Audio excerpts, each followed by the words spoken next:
Hi guys, my name is Gabriella Sakar and my final project is on Emma Watson. I chose her because she's a great actress who has done a lot of good for the world and is trying to influence others to do the same. I feel like she's a good role model for young men and women, plus she's very innovative and creative. Emma Watson was born in Paris, France on April 15th, 1990. She lived in Paris until her parents got divorced when she was 5 and she moved back to Oxfordshire with her mom and brother Alex. While she was there, she went to Stagecoach Theatre Art School where she studied singing, acting, and dancing. And it was actually her theater teachers who suggested Emma to casting agents for the Harry Potter series. At age 7, that's when she found her knack of acting when reciting James Reeves' The Sea in a poetry competition, which she won. And at 9 years old, Emma would audition 8 times for the role of Hermione Granger, which she eventually got. And at age 11, that's when the film was released.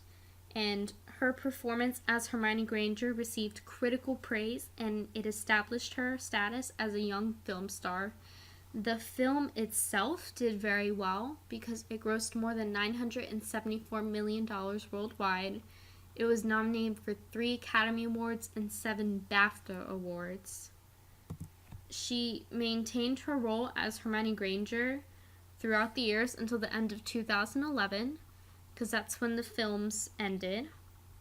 In 2007, she starred in Ballet Shoes by Noelle Streatfeild with the lead role, and once again she had stellar reviews.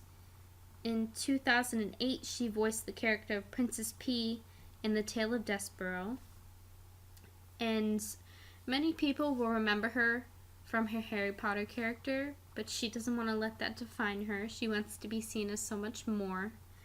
And what many people don't know is that she actually contemplated quitting the Harry Potter franchise because she started feeling too controlled. According to her, she said she had a structure when she was working on Potter. She got told what time to get picked up, what time to eat, what time to go to the bathroom. She felt every single second of her day was not in her power. And I feel like this is what she meant by living in a bubble and trying to break through it, which is what is in the next point here.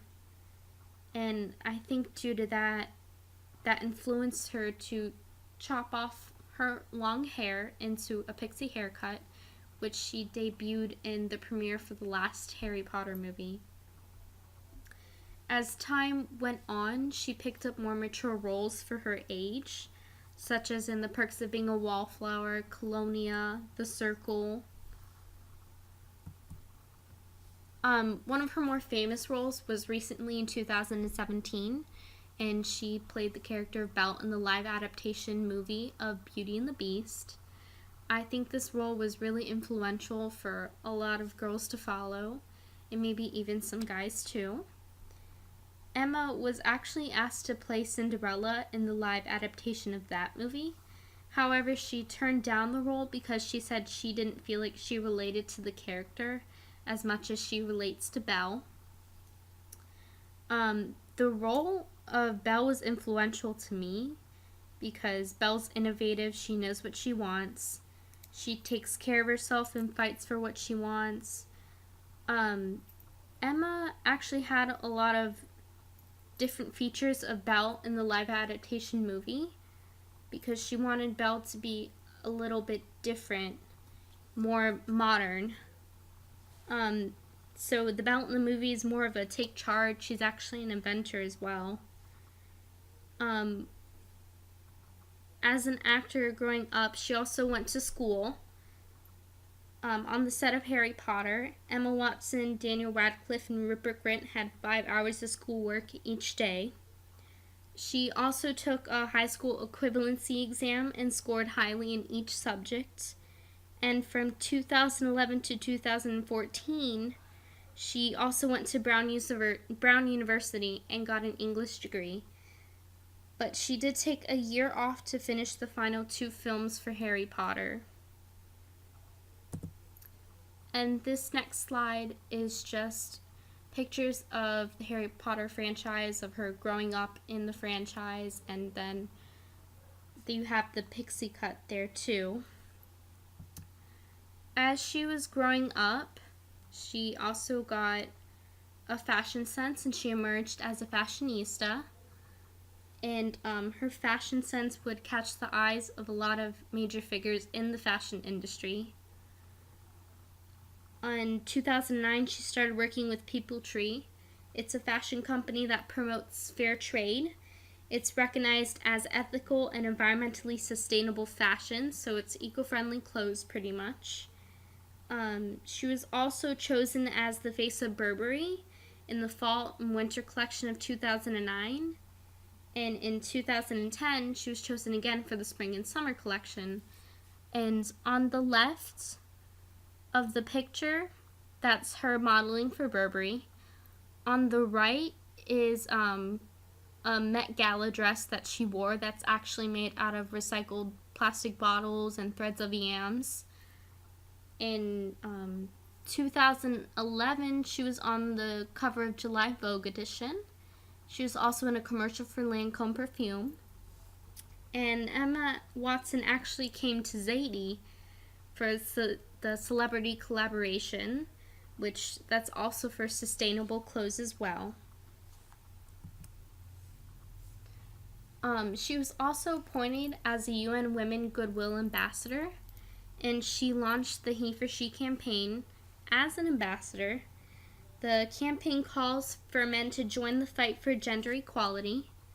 In her speech, she also talked about feminism, stating that the belief that men and women should have equal rights and opportunities.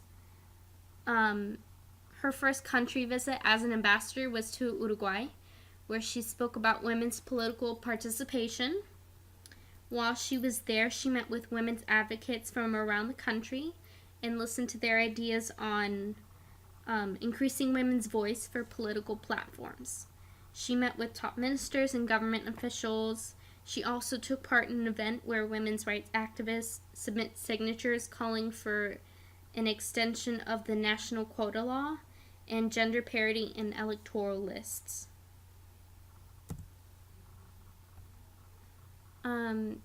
This is a video of her speech of the He for She campaign.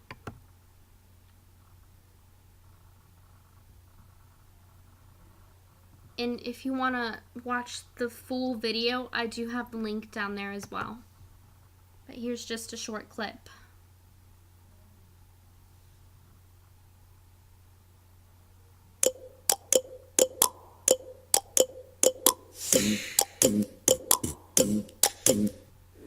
I was appointed as Goodwill Ambassador for UN Women 6 months ago. And the more I've spoken about feminism, the more I have realized that fighting for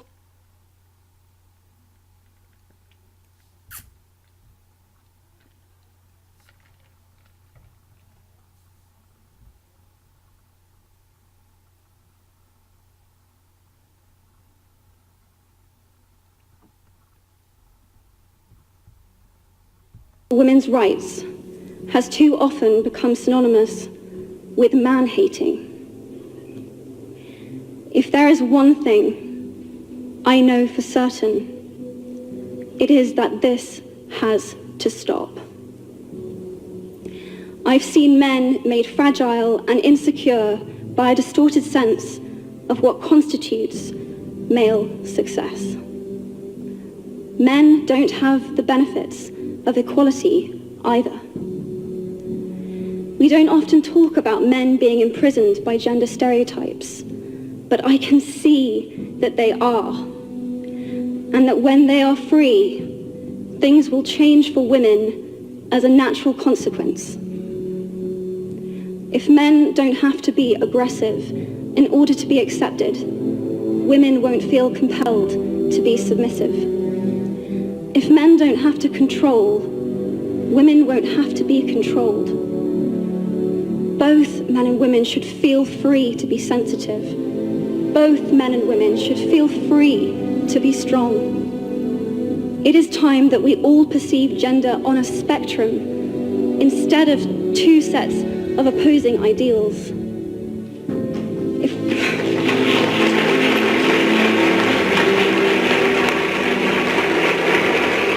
If we stop defining each other by what we are not and start defining ourselves by who we are, we can all be freer.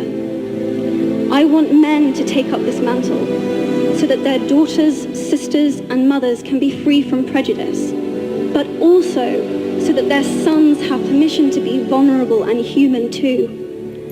Reclaim those parts of themselves they abandoned, and in doing so, be a more true and complete version of themselves.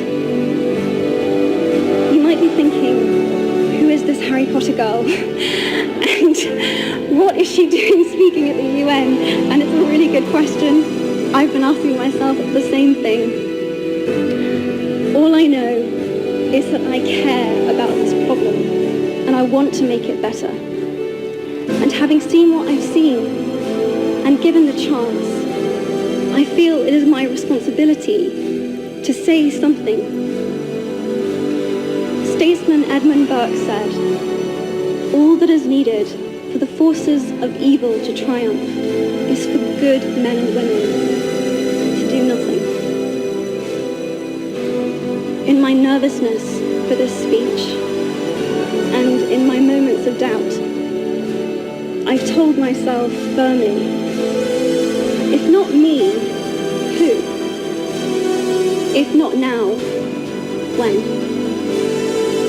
If you have similar doubts when opportunities are presented to you, I hope that those words will be helpful. Because the reality is that if we do nothing, it will take 75 years, or for me to be nearly 100, before women can expect to be paid the same as men for the same work.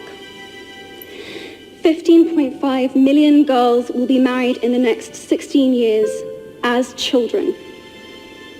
And at current rates, it won't be until 2086 before all rural African girls can have a secondary education.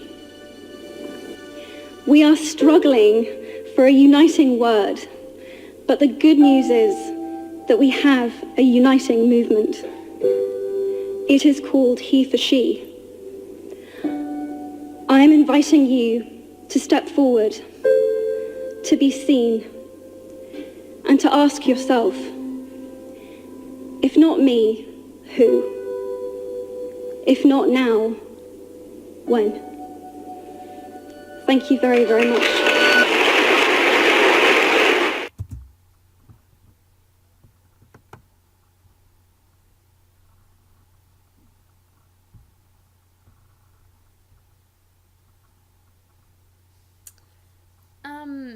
Emma Watson also won the first Gender Neutral Award for the Best Acting in May of 2017. To that, she said, MTV's move to create a genderless award for acting will mean something different to everyone. But to me, it indicates that acting is about the ability to put yourself in someone else's shoes, and that doesn't need to be separated into two different categories.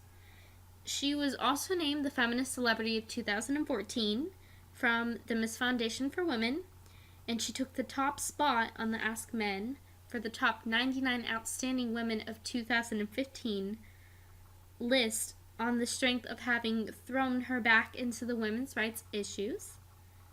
And she was also nominated in the Time 100 list of the world's most influential people for her gutsy, smart take on feminism.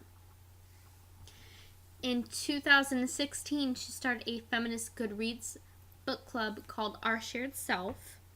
And her book club is to share feminist ideas and encourage more discussion around feminism. She often goes around cities and hides books all around the city in London, in New York. And these books mainly have feministic qualities to them, or they're about love. The next slide will have a video on that.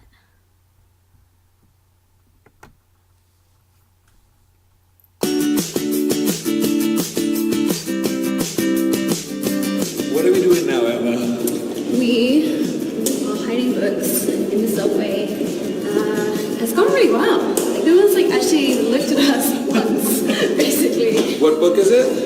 Maya Angelou, Me, Mum and Me. It's one of my favourite books of all time. And so we're in the New York City subway, and we're leaving books behind under the guise of what good deed?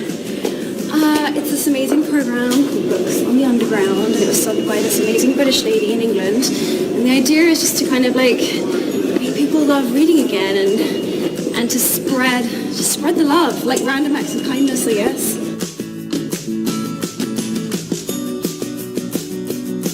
It's sort of like you feel this kinship with all the other people that you share the And the other good news is that, like me, you always forget a book to read. then you can find something. So if someone's on the New York City subway and finds a copy of Maya Angelou's book... Yeah, so read it, please, and then bring it back and leave it for someone else to find, and you pass on the good deed, pass on the love. So there's a new library happening under the streets of New York and the streets of London. That's essentially what it is. It becomes like a public library lending system.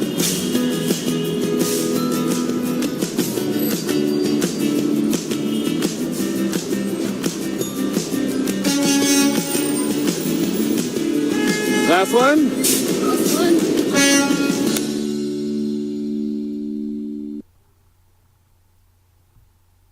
This is just my works cited. Thank you guys for listening to my presentation.